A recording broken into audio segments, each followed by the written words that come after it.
जी अस्सलाम वालेकुम। जी अस्सलाम वालेकुम। अच्छा, इसमें अभी हमारे पास एक मॉड्यूल होता है सिक्योरिटी का, जिसको हम डिस्कस करेंगे। उसके पहले टेबल्स कर लेंगे, बात कर लेंगे, बाद में उसको फ्रंट एंड से ओपन करके एक बार व्यू कर लेंगे कि हमारे पास वो किस तरह से वर्किंग कर रहा है। तो सबसे पहले हमारे पास एक टेबल होता है मॉड्यूल्स का, जहाँ पर हम मॉड्यूल्स डिफाइन कर देते हैं। लाइक हमारे पास इन्वेंट्री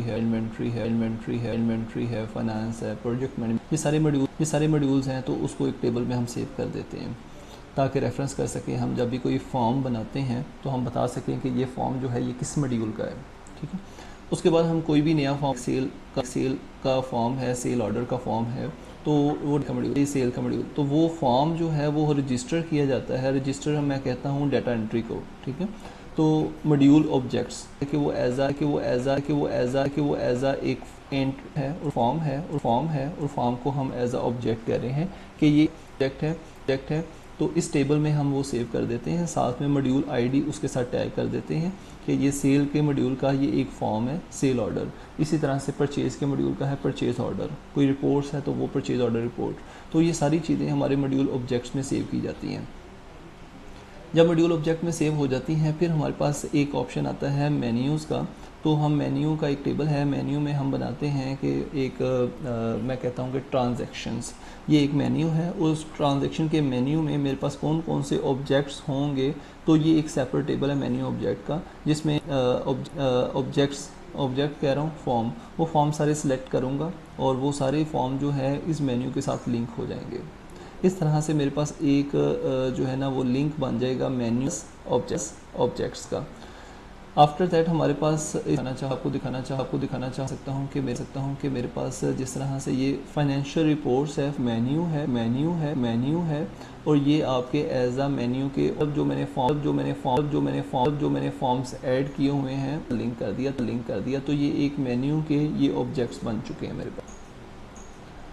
फर्दर हमारे पास ऑप्शन आता है रिस्पॉन्सिबिलिटी का। रिस्पॉन्सिबिलिटी किसको कहते हैं कि हमने एक पूरा मॉड्यूल जो है वो डिफ़ाइन किया हूँ। मैं कहता हूँ कि मेरे पास एक सेल का मॉड्यूल है, मेरे पास मल्टीपल मेन्यूज़ हो सकते हैं। ठीक है। तो सेल के मॉड्यूल में मेरे पास सेल की ट्रांजैक्शन हो सकता है, सेल्स की रिपोर्ट हो सकती हैं और उन मेन्यूज़ में फर्दर फिर उसके अपने ऑब्जेक्ट्स होंगे। तो इसकी एग्जांपल अगर मैं बताना चाहूँ आपको तो ये मेरे पास इन्वेंट्री का मॉड्यूल है। ठीक है। इसको मैं रिस्पॉन्सिबिलिटी कहूँगा। ये इन्वेंट्री मॉड्यूल ये एज आपकी रिस्पॉन्सिबिलिटी है। उस रिस्पॉन्सिबिलिटी में मेरे पास ये मल्टीपल मेन्यूज़ हैं। तो ये मल्टीपल मेन्यूज़ मैंने बनाए होंगे तो देन ही मैं इस जो है अपनी रिस्पॉन्सिबिलिटी में उसको ऐड कर सकूँगा। ठीक है। और फिर अपने उसके ऑब्जेक्ट्स हैं। तो पहले हमने सबसे पहले मॉड्यूल बनाया, मॉड्यूल के ऑब्जेक्ट्स बनाए, उन ऑब्जेक्ट्स को मेन्यू के साथ अटैच किया, फिर उन सब मेन्यूज़ को हमने एक रिस्पॉन्सिबिलिटी के साथ अटैच किया। यहाँ पर हमारे पास ये चीज़ कंफर्म हो गई। उसके बाद हमारे पास आता है रोल।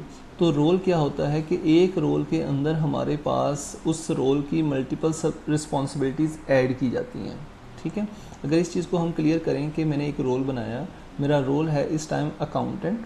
ठीक है। एक रोल के अंदर मेरे पास ये सारी जितनी भी चीज़ें ऐड हैं, इन चीज़ों को हम कह रहे हैं कि ये मेरे पास सारी रिस्पॉन्सिबिलिटीज़ ऐड हैं और हर रिस्पॉन्सिबिलिटीज़ में उनके अपने मेन्यूज़ हैं और हर मेन्यूज़ के अंदर उसके मेन्यू के ऑब्जेक्ट्स हैं। तो ये एक हायरार्की सेट होती है जो कि हम डायनामिकली अलग से बनाते हैं। ठीक है।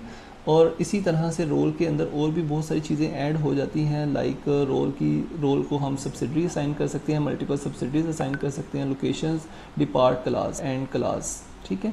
और देन हम जब यूज़र बनाते हैं, ये एक यूज़र है, एक यूज़र को हम मल्टीपल रोल असाइन कर सकते हैं। तो ये रोल अगर मल्टीपल असाइन है तो हम चेंज कैसे कर सकते हैं। फॉर एग्जांपल मैं चेंज रोल पे जाऊंगा तो यहाँ पर मेरे पास अपने रोल आ रहे होंगे। अगर मैं CRM सेलेक्ट करूँगा तो वो CRM का रोल ओपन हो जाएगा। अगर मैं अकाउंटेंट पे जाऊंगा तो वो अकाउंटेंट का रोल ओपन हो जाएगा। अब ये देखेंगे आप, ये क्योंकि इस रोल के अंदर ये सारी रिस्पॉन्सिबिलिटी डिफरेंट असाइन की गई हैं। तो ये एक छोटा सा इंट्रोडक्शन था अबाउट सिक्योरिटी मॉड्यूल। फर्दर आप इसमें ये चीज़ें चेक कर सकते हैं। एक रोल, ये कोई एक रोल है एडमिनिस्ट्रेशन, उसके अंदर ये उसकी रिस्पॉन्सिबिलिटीज़ हैं, सब्सिडरीज हैं, लोकेशन है, डिपार्टमेंट है, क्लासेस हैं, स्पेसिफिक रोल